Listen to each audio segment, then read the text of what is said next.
Kaba Diawara, bonjour. Vous êtes ancien joueur de Bordeaux, d'Arsenal, un des plus grands joueurs du football africain, à l'instar d'Eto'o, de Pogba, etc. Depuis quelques années, vous êtes retourné en Guinée, vous vous occupez de la sélection guinéenne, vous êtes un des adjoints, de Luis Fernandez, maintenant de Paul Pout. Qu'est-ce que vous avez apporté au football guinéen depuis que vous êtes là? Apporter, c'est un bien grand mot, hein. Je n'ai pas cette prétention, mais bon, j'essaie d'apporter mon concours, mon expérience. J'essaie de mettre les joueurs dans les meilleures dispositions pour qu'on ait les meilleurs résultats.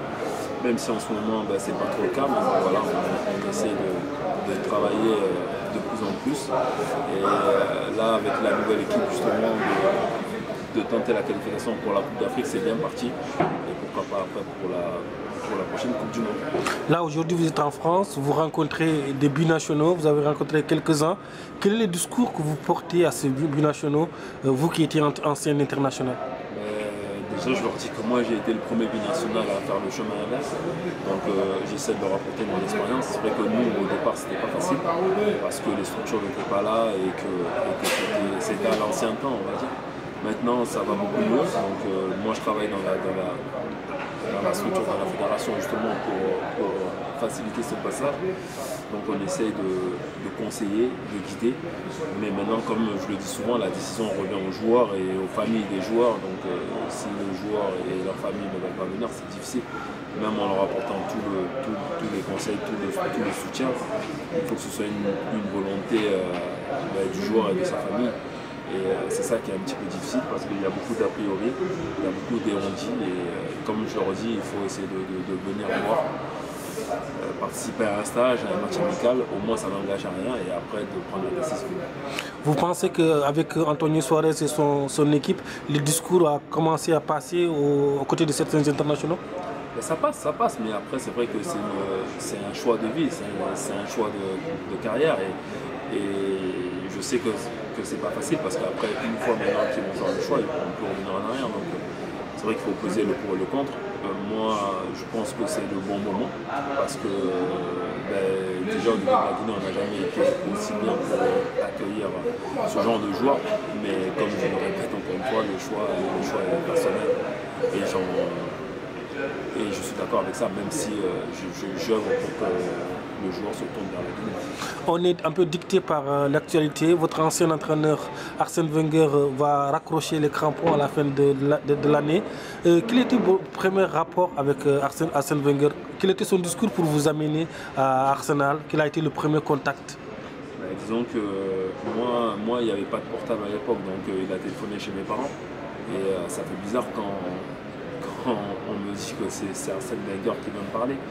Donc voilà, c'est lui qui avait tout fait pour que je vienne parce que j'étais en manque d'effectifs à ce moment-là. Moi, il voyait ma situation à Bordeaux, donc voilà, j'y suis allé parce que j'ai été convaincu du score. J'ai passé que 6 mois là-bas, mais c'est 6 mois qui ont été très importants pour moi. J'ai vraiment joué dans un grand club avec un grand manager. Pour le voir arrêter aujourd'hui, je ne suis pas triste parce que je sens qu'il arrive un petit peu à la limite et que vraiment les résultats d'Arsenal n'étaient pas ceux que le board et lui-même espérait. Donc c'était peut-être le moment aussi de tourner la page. Donc il va laisser une grosse page d'histoire pour le club. Il a participé à la construction, à la progression de l'Arsenal, des Gunners. Il a développé le club à l'international, donc il a doté d'un nouveau stade, d'un nouveau centre d'entraînement. Donc tous les joueurs qui sont passés là-bas peuvent en convenir. L'Arsenal d'avant et l'Arsenal de maintenant, ça n'a rien à voir. Maintenant, c'est vrai que les résultats suivaient moins, donc lui aussi, l'âge avançant, c'était peut-être le moment aussi de changer de direction. Raccrocher les crampons, je ne sais pas, mais en tout cas, c'est clair qu'il va partir d'Arsenal et on lui souhaite tout le bon vent, parce qu'on entend déjà des futures rumeurs là où il pourrait atterrir.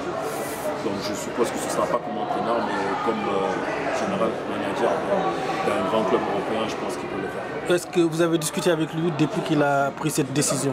Non, parce que la vie fait qu'on a plus spécialement de contact avec nos anciens entraîneurs. Mais en tout cas, je lui souhaite tout le meilleur parce qu'il le mérite vraiment. Qu'est-ce qui n'a pas marché pour vous à Arsenal? Disons, moi, c'est plus un problème de niveau, je pense, hein, sans me faire offense ou sans me dénigrer. Je pense que pour être dans un très grand club, il m'aurait fallu d'autres qualités. Et je suis vraiment honnête avec ça. C'était peut-être une barre un peu trop haute pour moi. Et j'ai fait une carrière honnête, mais pour être en concurrence avec Anelka, avec Kanou, avec Overmars et Bertrand, par exemple, c'est pas Kava Diawara qui va leur faire de l'ombre. Donc j'ai fait mon possible. C'était difficile d'avoir du temps de jeu là-bas.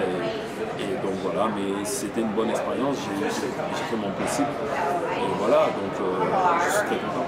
C'est rare d'entendre ce discours honnête.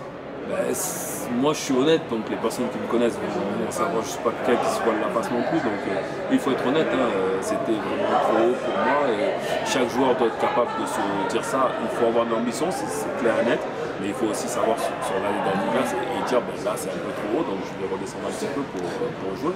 Maintenant les joueurs d'aujourd'hui, je ne sais pas s'ils sont tous capables de se dire ça ou si leur entourage peuvent leur dire, mais en tout cas moi je suis honnête avec ce que j'ai pu faire dans le football. Et si vous avez un dernier mot pour les jeunes Guinéens qui hésitent aujourd'hui à rejoindre la sélection guinéenne? Ben, de venir me trouver, de discuter avec moi. Comme je l'ai dit, moi j'ai été le premier, donc je sais les difficultés que j'ai eues, mais je sais aussi le bonheur que j'ai éprouvé pour jouer pour le Cible. Donc voilà, c'est juste de venir me voir, discuter avec moi et d'autres aussi anciens, mais moi je suis encore dans la structure, donc je suis peut-être la personne la mieux indiquée pour discuter avec eux et de faire le choix de jouer pour la Guinée. Merci, merci.